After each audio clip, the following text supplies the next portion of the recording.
Hello learners, welcome to শিক্ষার আলো। ঈদের খুশিতে সবার মুখে হাসি আর শিক্ষার আলোয় আলোকিত হোক হৃদয়। আমি আছি জেকে তোমাদের সাথে। আজকে আমরা খুবই গুরুত্বপূর্ণ একটা টপিক শিখব। টেন্স কি বা কাকে বলে কেউ বলতে পারো? টেন্স মানে সময়, যেটা বলে দেয় কাজটা কখন হয়েছে। টেন্স প্রধানত 3 প্রকার: present tense, past tense, future tense. Example: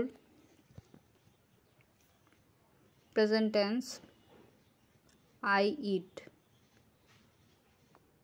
Past tense, I ate.